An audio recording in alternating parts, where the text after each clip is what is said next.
ማንንም ብለህ ነው የምታስበው? ማን ስለሆንክ ነው እናቴን አግተህ የምታሰቃያት? ብሌን ተረጋጊ እንጂ ቁጭ ብለን እናውራ። አልረጋጋም። ንገረኝ፣ ምን አባ ፈልገህ ነው እናቴን ያገትካት? ስለምትይው ነገር ምንም የማውቀው ነገር የለም። ስሜን እያጠፋሽ ነው። ትሰሚያለሽ? ምንም ለማታመጪ ነገር ዝም ብለሽ አትንጣጪ። እሺ ነው ተንጣጣሁ አይደል? ለነገሩ ከመጮ ውጪ ምንም አታመጪ። ደግሞ እንዴት ነው የሚያደርግሽ? ከየት ያመጣሽው ድፍረት ነው? ትሰማለህ በኃይሉ፣ ለሰላም ቃል ያንቺ ልጅ አይደለችም ብዬ እነግራታለሁ። ከቃል ጋር ተመሳጥራችሁ በተደጋጋሚ በመርዝ ልትገሏት እንደነበር እነግራታለሁ።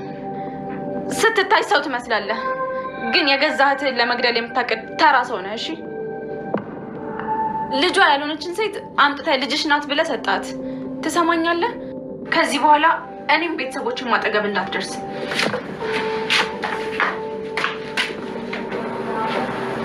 እቺ ልጅ እንዲህ ጀግና ነች እንዴ?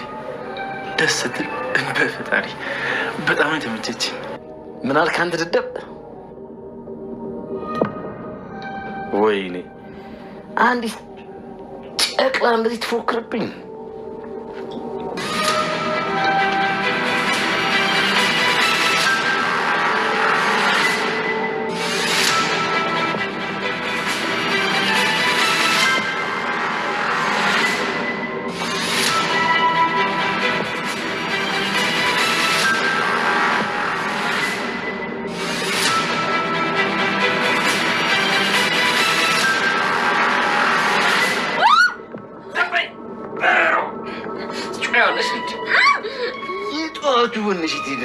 እንደ ጀግና ሰራርቶሽ አልነበረም?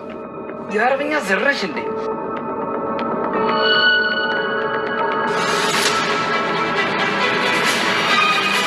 ብሌን ለበኃይሉ ልኩን ነገረችው። አንተ ማን ስለሆንክ ነው የኔ እናት ይዘህ የምታሰቃየው ብላ ስትጮህበት አቶ በኃይሉ በጣም ደነገጠ።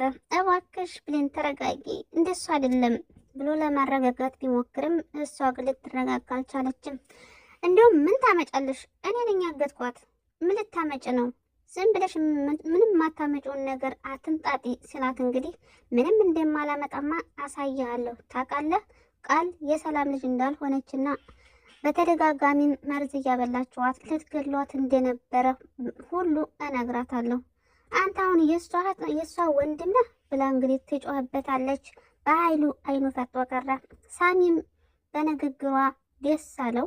ምክንያቱም ሳሚ ራሱ በኃይሉን በጣም ነው የሚጠላው። እሱን ለመጣል እየሰራ ይገኛል። ያው እስከሚሳካለት ድረስ ነው የእሱን ትዕዛዝ እየተቀበለ የሚሰራው ማለት ነው። እንግዲህ ባለፈው ክፍል ነግራችሁ ነበረ። ብሌን የትም አልሄደችም፣ ዳግም አስጠፍቷት እናቷን ይዞላት መጥቷል ብያችሁ ነበር። እንዲያልኩትም እንግዲህ አልሄደችም፣ የትም አልሄደችም። እናቷም ተፈታላት መታለች ማለት ነው።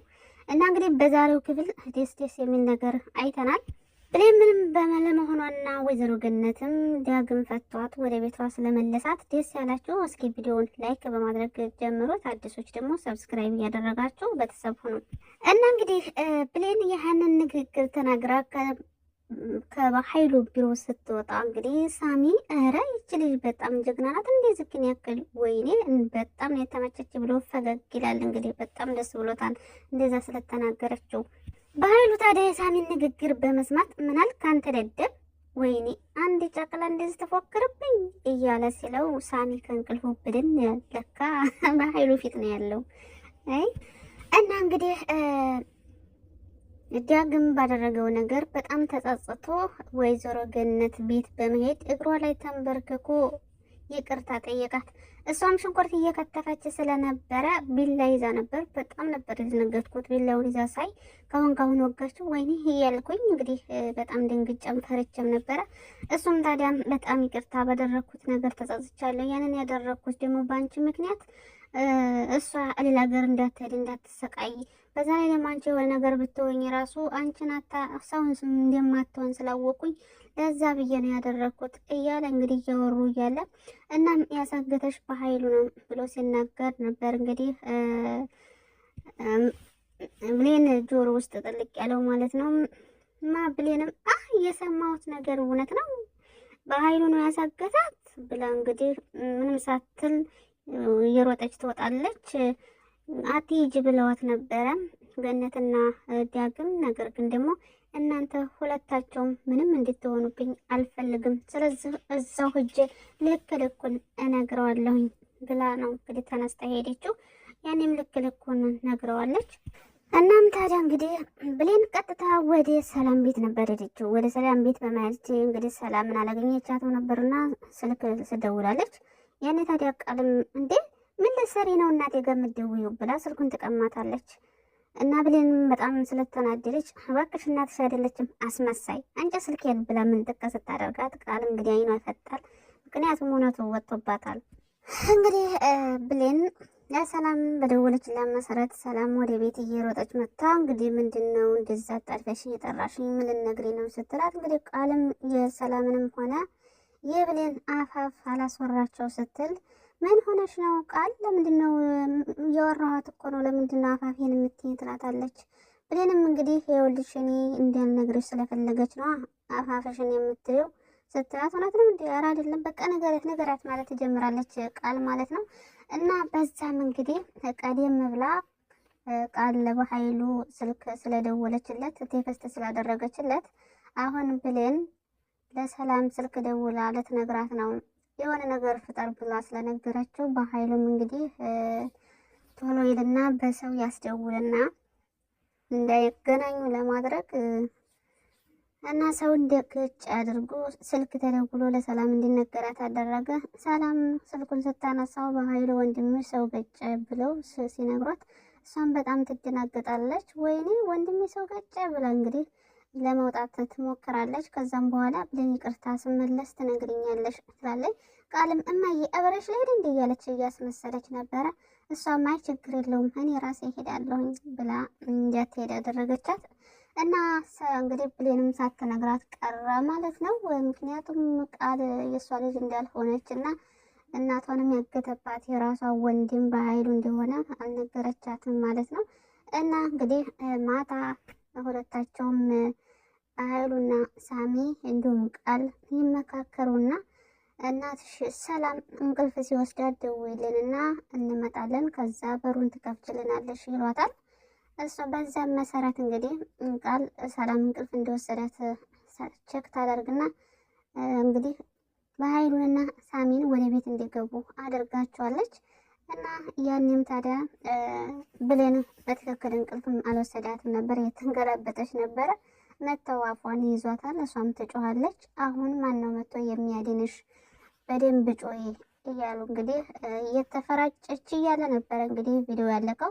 ያው በእርግጥ አትሞትም፣ ምክንያቱም ሰላም ተንቅልፏ ተነስታ ትደርስላታለች ማለት ነው እና ሰላም ታድናታለች። ብሌን አትሞትም እውነት ለመናገር ማለት ነው። ምክንያቱ ደግሞ ብሌን ነቅናት። በዛ ላይ ደግሞ ገነት ቤቷ ቁጭ ብላ ጸሎት እያደረገች ነው። እባክህ አምላኬ ልጅን ጠብቅልኝ እያለች ጸሎት እያደረገች ነው። ስለዚህ ጸሎቷ ይሰማላታል፣ ልጇ ትድንላታለች፣ ሰላም ታድናታለች ማለት ነው። በዛ እንግዲህ ቃል ብሌን ከቤት እንድትባረር ያልፈነቀለችው ድንጋይ የለም ከኔና ከሷ ምርጫ ምረጪ ብላ እንግዲህ ምርጫዋ ውስጥም ከታለች። ሰላምም ታዲያ ለምንድን ነው እንደዚህ የምታስጨንቅኝ? ምን አደረገችሽ? እሷ ጥሩ ልጅ ናት፣ ጸባይተኛ ናት፣ ክፉ ሰው አይደለች እያለች ብትላትም ግን እሷ ያው ሚስጥሯን ስላወቀችባት ከዛ ቤት እንድትባረር ሞክራለች። ነገር ግን አልተባረረችም ማለት ነው። እና ዳግምንም እንግዲህ ሳሚ ስልክ ደውሎ ያደረገው ነገር በጣም ከባድ ነው ታውቃለህ፣ ብሌንንም ታጣታለህ፣ እናትህንም ታጣታለህ እያለ ሲያስፈራራው፣ ዳግም ግን ብሌንን ጫፏን እንዳትነካት እያለ ሲለው እንግዲህ ስልኩን ዘግቶበታል ሳሚ ማለት ነው። በእርግጥ ዳግምም እዛው ተከራይ ስለሆነ እንደዛ ስትጮህ ምናምን ድምጿን ሊሰማት ይችላል፣ እሱም መጥቶ ሊያድናት ይችላል። እና በጣም ነው የሚያሳዝነው ማለት ነው። እውነት ለመናገር ብሌን በጣም ታሳዝናለች። ዳግምም እንደዛው፣ ገነትም እንደዛው። ሰላም ትሻላለች መቼም ከሶስቶቹ ሰላም ትሻላለች ትንሽ ማለት ነው። ለምን ያው እሷ እንግዲህ ብታጣ እሷም ነገሩ ነፍሷን ልታጣ ነው። ምን እሷን ገድለው ነው ገንዘቧን ለመውሰድ የፈለጉት ማለት ነው። አይሳካላቸውም። እውነት ለመናገር የሁሉም አይሳካላቸውም። መጨረሻ ላይ የሚወርቁት ሳሚና በኃይሉ ናቸው። ሌሎቹ ምንም አይሆንም። ክፉ ሰው መጨረሻው አያምርም። መልካም ሰው ደግሞ መጨረሻ ያምናል ማለት ነው። መልካምነት ለራስ ነው ተመልሶ ይከፍላል ይባላል። እንግዲህ በሚያሳዝን ሁኔታ እንግዲህ የቃል ለዛ ለሰው ልትሰጠው የነበረው ፋይል ፍላሽ ማለት ነው ተበላሽቶባታል። ያም ሊበላሽባት የቻለው ምክንያት ለመላክ እየሞከረች ባለችበት ሰዓት ሰላም ትመጣባታለች። ሰላም ስትመጣ ታዲያ እሷን እያዋራች እያለ ቪዲዮ ተበላሽቶባታል፣ ሳትልከው ቀርታለች። በጣም ነው የተበሳጨችው። ምን ሆነች ነው የምትበሳጨው ምናምን ስትላት አንቺን እያወራው ፋይሉ ተበላሸብኝ ስትል ራሱ ሰላም ነቄ ልትሆን ይገባ ነበር። የምን ፋይል ነው ብላ ልታወጣጣት ይገባ ነበር። ነገር ግን እሷ ሰምታ እንዳልሰማች አልፋታለች። አሁን ዳግም በጣም ተጨንቋል። እኔ ያገትኳት እናቷን ያገትኩባትን የበሆነስ ምን ትለኛለች እያለ በጣም ተጨናንቋል።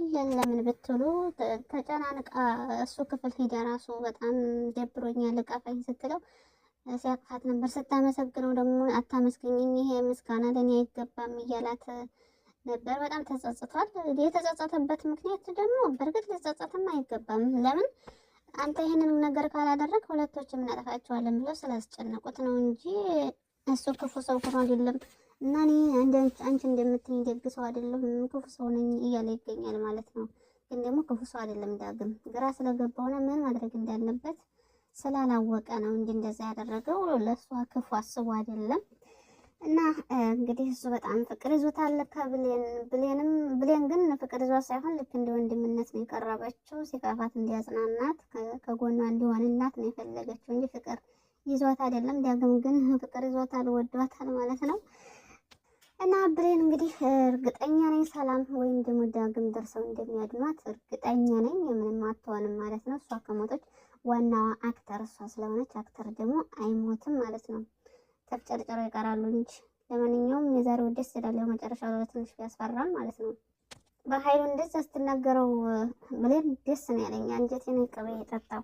በዛ ላይ ደግሞ ሳሚ ራሱ በኃይሉ ላይ ሲሳለቅበት በጣም ነው ደስ ያለኝ። ግን ደግሞ ለምንድን ነው ከባኃይሉ ጋር የሚሆነው የሚሰራው ሳሚ እንዴ? ምን አደረገችው ገነት? ምን አደረገችው ብሌን? ዳግምስ ምን አደረገው? ቆይ በኃይሉን ይጠላው የለም እንዴ ሳሚ? ለምን ከሱ ጋር ይተባበራል? ለምን ዳግምንና ብሌን አይተባበራቸው? ጉድ እኮ ነው። እንግዲህ በኃይሉ እንደሚጠላውና በኃይሉ መጣል እንደሚፈልግ ነበር እስከዛሬ ድረስ ሁኔታውን ያየ ነው ማለት ነው። ፍላሹ ራሱ ሲያገኝ በጣም በርደስ ያለው። ከዛ ታዲያ አሁን ለምን ከሱ ጎን መሆን ፈለገ? ለማንኛውም ፍትህ ለገነት፣ ፍትህ ለብሌንም ለዳግምም እንዲሁም ደግሞ ለሰላም። ሰላም ትንሽ ብትነቃ ምን አለ? ፈዘዘች። ሰላም ትንሽ ነቃ ብትል ጥሩ ነው። እውነት ምን ትናገኝ?